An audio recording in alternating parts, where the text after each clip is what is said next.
ರಾಜ್ಯದಲ್ಲಿ Congress BJP JDS ಜೊತೆಗೆ ಮತ್ತೊಂದು ಹೊಸ ಪಕ್ಷ ಉದಯವಾಗ್ತಾ ಇದೆ. ಈ ಪಕ್ಷ ಸ್ಥಾಪನೆಯಾದರೆ ಬಿಜೆಪಿಗೆ ನಡುಕ ಮಾತ್ರ ಫಿಕ್ಸು. ರಾಜ್ಯ ರಾಜಕೀಯದಲ್ಲಿ ಮರುಕಳಿಸ್ತಿದೆ 13 ವರ್ಷದ ಹಿಂದಿನ ಘಟನೆ.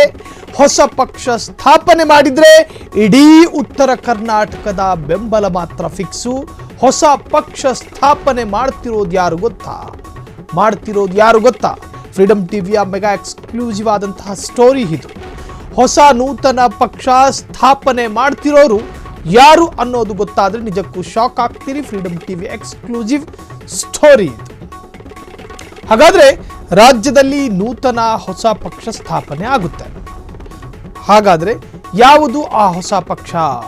ಈ ಹಿಂದೆ BS ಯಡಿಯೂರಪ್ಪ KGP ಎನ್ನುವಂಥ ಪಕ್ಷವನ್ನು ಸ್ಥಾಪನೆ ಮಾಡಿದಾಗ ಹೇಗೆ ಬಿಜೆಪಿಗೆ ನಡುಕ ಸೃಷ್ಟಿಯಾಗಿತ್ತೋ ಅದರಂತೆಯೇ ಮತ್ತೆ ಆ ನಡುಕ ಮರುಕಳಿಸುತ್ತಾ ಹೊಸ ಪಕ್ಷ ಕಟ್ಟುವತ್ತ ಹಿಂದೂ ಹುಲಿ ಯತ್ನಾಳ್ ಹೊರಟಿದ್ದಾರೆ.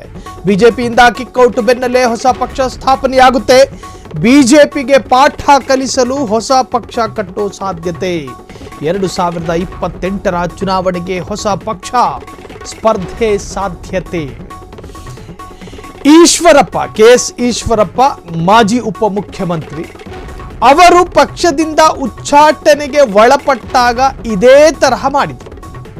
ಬಂಡಾಯ ಅಭ್ಯರ್ಥಿಯಾಗಿ ಸ್ಪರ್ಧೆ ಮಾಡಿದ್ರು, ಅದರಲ್ಲಿ ಹೀನಾಯವಾಗಿ ಸೋತರು. ಮಗನಿಗೆ ಟಿಕೆಟ್ ಸಿಗಲಿಲ್ಲ ಅನ್ನೋ ಕಾರಣಕ್ಕೆ ಬಂಡಾಯ ಅಭ್ಯರ್ಥಿಯಾಗಿ ಸ್ಪರ್ಧೆ ಮಾಡಿ ಹೀನಾಯವಾಗಿ ಸೋತು ಹೋದ್ರು. ಬಿಜೆಪಿಯಿಂದ ಉಚ್ಚಾಟಿಸಲ್ಪಟ್ಟ ಈಗ ಬಸನಗೌಡ ಪಾಟೀಲ್ ಯತ್ನಾಳ್ ಹೊಸ ಪಕ್ಷ ಸ್ಥಾಪನೆ ಮಾಡ್ತಾರ. ಹಾಗಾದ್ರೆ ಸ್ಥಾಪನೆ ಮಾಡೋದಾದ್ರೆ ಯಾವ ಹೆಸರು ಕೊಡ್ತಾರೆ? ಈಶ್ವರಪ್ಪರ ಕೈಯಲ್ಲಿ ಈಗಾಗಲೇ ಬ್ರಿಗೇಡ್ ಎನ್ನುವಂಥ ಒಂದು ಸಂಘಟನೆ ಇದೆ. ಆ ಸಂಘಟನೆ ಪಕ್ಷವಾಗಿ ಮಾರ್ಪಡುತ್ತಾ ಎನ್ನುವಂತಹದ್ದು ಬಹಳಷ್ಟು ಚರ್ಚೆಗೆ ಕಾರಣವಾಗಿರುವಂತಹದ್ದು.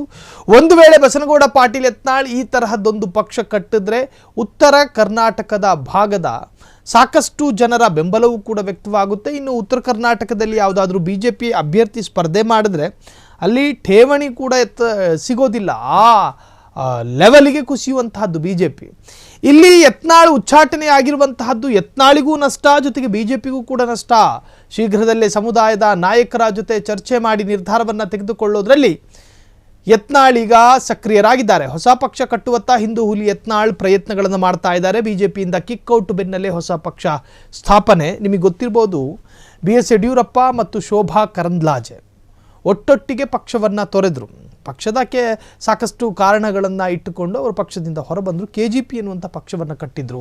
ಆ ಸಂದರ್ಭದಲ್ಲಿ ಯಾವುದೇ ಕಾರಣಕ್ಕೂ ಕೂಡ ಬಿಜೆಪಿಗೆ ಮರಳಿ ಹೋಗೋದಿಲ್ಲ ಅಂಥೇಳಿ ಶೋಭಾ ಕರಂದ್ಲಾಜೆ ಪ್ರಮಾಣ ಮಾಡಿದರು. ಯಡಿಯೂರಪ್ಪ ಕೂಡ ಹೊರತಾಗಿರಲಿಲ್ಲ, ಅವರು ಕೂಡ ಪ್ರಮಾಣ ಮಾಡಿದರು. ಆದರೆ ಈ ರಾಜಕಾರಣಿಗಳು ಬುಧವಾರ ಹೇಳಿದ್ದು ಗುರುವಾರ ಇರಲ್ಲ, ಗುರುವಾರ ಹೇಳಿ ಶುಕ್ರವಾರ ಇರಲ್ಲ, ಮರೆತು ಬಿಡ್ತಾರೆ. ಹಾಗಿದ್ದಾಗ KGPಯನ್ನು ತೊರೆದು ಮತ್ತೆ ಘರು ವಾಪಸಿ ಆಗಿದ್ರು. ಅದರಂತೆಯೇ ಈಗ ಬಸನಗೌಡ ಪಾಟೀಲ್ ಯತ್ನಾಳ್ ಕೂಡ ಉಚ್ಚಾಟನೆಗೆ ಒಳಪಟ್ಟಿದ್ದಾರೆ. ಉಚ್ಚಾಟನೆಗೆ ಒಳಪಟ್ಟ ನಂತರ ಈಗ ಸೆಡ್ ಹೊಡಿಬೇಕು ಬಿಜೆಪಿಗೆ. ನೋಡ್ರಿ, ಒಬ್ಬನಿಂದ ದೂರ ಆದ ನಂತರ ಆತನ ವಿರುದ್ಧವಾಗಿ ಮಾತನಾಡುವಂಥ ಹವ್ಯಾಸವನ್ನು ಇಟ್ಕೊಳ್ತಾರೆ. ಅದು ಮನುಷ್ಯ ಸ್ವಾಭಾವಿಕ ಗುಣ. ಯತ್ನಾಳ್ ಹೊಸ ಪಕ್ಷ ಕಟ್ಟಿದ್ರೆ ಯಾರಿಗೆ ಲಾಭ ಯಾರಿಗೆ ನಷ್ಟ? ಯತ್ನಾಳ್ ಪಕ್ಷದಿಂದ ಬಿಜೆಪಿಗೆ ಭಾರಿ ಹೊಡೆತ. ಹಾಗಾಗಿ ಬಿಜೆಪಿಯ ಸಾಂಪ್ರದಾಯಿಕ ಮತಗಳು ಛಿದ್ರವಾಗುವ ಸಾಧ್ಯತೆ.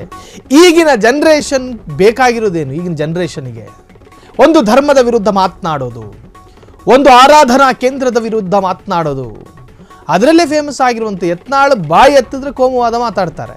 ಟಿಪ್ಪು ಸುಲ್ತಾನ್ ಕುಟುಂಬಸ್ಥರನ್ನು ಹೀನಾಯವಾಗಿ ಬೈತಾರೆ. ಔರಂಗಜೇಬ್ ಫ್ಯಾಮಿಲಿಯನ್ನು ಖಂಡ ತುಂಡವಾಗಿ ವಿರೋಧ ಮಾಡ್ತಾರೆ. ಹಂಗೆ ಮಾಡುವಾಗ ಜೈಕಾರ ಕೂಗೋದಕ್ಕೊಂದು ಯುವ ಪಡೆನೇ ತಯಾರಿರುತ್ತೆ. ಆ ಯುವ ಪಡೆನೇ ಈಗ ಇರತಕ್ಕಂತಹ ಯತ್ನಾಳ್ರವರ ಶಕ್ತಿ. ಬಿಜೆಪಿ ಮಾಡಿಕೊಂಡ ಸ್ವಯಂಕೃತ ಅಪರಾಧದಿಂದ ಕೈಗೆ ಒಂದಷ್ಟು ಲಾಭ ಆಗುತ್ತೆ. ಅಲೆಯೋ ಅಲೆ ಕಮಲದ ಒಳಗೆ ಈಗ ಶುರುವಾಗಿರುವಂತಹದ್ದು ಸುಖದ ಮಳೆ ಕಾಂಗ್ರೆಸ್ ಮನೆಯೊಳಗೆ. ಆದರೆ ಬಿಜೆಪಿ ಬಂಗಲೆಯಲ್ಲಿ ಮಾತ್ರ ನಡುಕ ಶುರುವಾಗಿದೆ. ಯತ್ನಾಳ್ ಪಕ್ಷದಿಂದ ಕಾಂಗ್ರೆಸ್ ಹಾದಿ ಮತ್ತಷ್ಟು ಸುಗಮವಾಗುತ್ತೆ. ಒಂದು ವೇಳೆ ಯತ್ನಾಳ್ರನ್ನ ಮತ್ತೆ ಘರು ವಾಪಸಿ ಮಾಡಿಕೊಳ್ಳದೇ ಇದ್ರೆ, ಯತ್ನಾಳ್ ಹೊಸ ಪಕ್ಷ ಕಟ್ಟಿದ್ರೆ ಯಾರಿಗೆ ಲಾಭ ಮತ್ತು ಯಾರಿಗೆ ನಷ್ಟ ಅನ್ನೋದನ್ನು ನೋಡೋದಾದರೆ, ಯತ್ನಾಳ್ ಹೊಸ ಪಕ್ಷ ಕಟ್ಟಿದ್ರೆ ನಿಜಕ್ಕೂ ಕೂಡ ಬಿಜೆಪಿಗಂತೂ ಬಲವಾದ ನಷ್ಟಗಳಾಗುತ್ತೆ. ಯತ್ನಾಳ್ ಬೆಂಬಲಿತ ಕುಮಾರ್ ಬಂಗಾರಪ್ಪ, ಯತ್ನಾಳ್ ಬೆಂಬಲಿತ ರಮೇಶ್ ಜಾರಕಿಹೊಳಿ, ಯತ್ನಾಳ್ ಬೆಂಬಲಿತ ಸಿದ್ದೇಶ್ವರ್, ಯತ್ನಾಳ್ ಬೆಂಬಲಿತ ಕುಮಾರ್ ಬಂಗಾರಪ್ಪ, ಹೀಗೆ ಪ್ರತಾಪ್ ಸಿಂಹ ಇವರೆಲ್ಲರೂ ಕೂಡ ನಿಧಾನವಾಗಿ ಯತ್ನಾಳ್ರನ್ನು ಬೆಂಬಲಿಸೋದಕ್ಕೆ ಶುರು ಮಾಡ್ಕೊತಾರೆ ನೋಡಿ. ಒಂದು ವೇಳೆ ಅವರೂ ಕೂಡ ಪಕ್ಷದಿಂದ ಹೊರಟು ಹೋದರೆ ಅಲ್ಲಿ ಬಿ ಜೆ ಪಿಗೆ ಆಘಾತಕಾರಿಯಾದಂಥ ಆಘಾತ ಅದು. ಈಗ ಯತ್ನಾಳ್ ಹೊಸ ಪಕ್ಷ ಕಟ್ಟಿದ್ರೆ ಕೆ ಎಸ್ ಈಶ್ವರಪ್ಪರು ಬೆಂಬಲ ಕೊಡ್ಬೋದು, ಜೊತೆಗೆ ಮೃತ್ಯುಂಜಯ ಸ್ವಾಮೀಜಿಯವರ ನೇತೃತ್ವವು ಕೂಡ ಆ ಪಕ್ಷಕ್ಕಿರ್ಬೋದು. ಯಾವುದೇ ಧರ್ಮ ಆಗಿರಲಿ, ಆ ಧರ್ಮದ ಮೌಲ್ವಿಗಳು ಅಂತ ಏನು ಕರಿತೀರೋ, ಸ್ವಾಮೀಜಿಗಳಂತ ಏನು ಕರಿತೀರೋ, ಫಾದರ್ಗಳು ಅಂತ ಏನು ಕರಿತೀರೋ, ಅವರ ಕರೆಗೆ ಇರ್ತಕ್ಕಂಥ ತೀವ್ರತೆ ಸಾಮಾನ್ಯ ವ್ಯಕ್ತಿಗೂ ರಾಜಕಾರಣಿಯ ಮಾತಿಗೂ ಇರೋದಿಲ್ಲ. ಅವರ ಮಾತಿಗೆ ಅಷ್ಟು ಕಿಮ್ಮಕ್ಕಿರುತ್ತೆ. ಮಸೀದಿಲಿ ಕೂತು ಒಂದು ಕರೆ ಕೊಟ್ಟರು ಅಂದರೆ ಮುಗೀತದು. ಇನ್ನು ಮಠದಲ್ಲಿ ಕೂತ್ಕೊಂಡು ಒಂದು ಕರೆ ಕೊಟ್ಟರು ಅಂದರೆ ಮುಗೀತು. ಚರ್ಚ್ಗಳಲ್ಲಿ ಕೂತ್ಕೊಂಡು ಒಂದು ಫಾದರ್ ಒಂದು ಕರೆ ಕೊಟ್ಟರು ಅಂದರೆ ಆ ಸಮುದಾಯ ಅದನ್ನೇ ಪಾಲನೆ ಮಾಡ್ತಾರೆ. ಸೊ ಯತ್ನಾಳಿಗೂ ಕೂಡ ಜಯ ಮೃತ್ಯುಂಜಯ ಸ್ವಾಮೀಜಿಯ ಬೆಂಬಲ ಕೂಡ ಇದೆ. ಮೃತ್ಯುಂಜಯ ಸ್ವಾಮೀಜಿ ಒಂದು ವೇಳೆ ಹೊಸ ಪಕ್ಷದ ನಾಯಕತ್ವವನ್ನು ವಹಿಸ್ಕೊಂಡ್ರೆ ಬಾಗ್ಲಲ್ಲಿ ನಿಂತ್ಕೊಂಡು ಬಾಯ್ ಬಡ್ಕೋಬೇಕು ಬಿ ಜೆ ಪಿ. 2012ರಲ್ಲಿ ಬಿ ಜೆ ಪಿ ಬಿಟ್ಟು BS5 KGP ಕಟ್ಟಿದ್ರು. ಈಗ ಉಚ್ಚಾಟಿತ ಯತ್ನಾಳ್ರಿಂದ ಹೊಸ ಪಕ್ಷ ಸಾಧ್ಯತೆ. ಶೀಘ್ರದಲ್ಲೇ ಸಮುದಾಯದ ನಾಯಕರ ಜೊತೆ ಚರ್ಚೆ ಮಾಡಿ ನಿರ್ಧಾರ. ಒಟ್ಟಾರೆ BJP ಬಂಗಲೆಯಲ್ಲಿ ನಡುಕ ಶುರುವಾಗಿದೆ. ಹಾಗಾದರೆ ಹೊಸ ಪಕ್ಷ ಕಟ್ಟೋದಾದರೆ ಯಾವುದು ಆ ಪಕ್ಷ? ಆ ಪಕ್ಷದ ಹೆಸರೇನು? ಈಶ್ವರಪ್ಪ ಬೆಂಬಲ ಕೊಡ್ತಾರಾ? ಕುಮಾರ್ ಬಂಗಾರಪ್ಪರು ಕೂಡ ಮರಳಿ ಹೊಸ ಪಕ್ಷಕ್ಕೆ ಸೇರ್ತಾರಾ? ಈ ಅರ್ಥದಲ್ಲೂ ಕೂಡ ಚರ್ಚೆಗಳು ಈಗ ಶುರುವಾಗಿರುವಂತಹದ್ದು.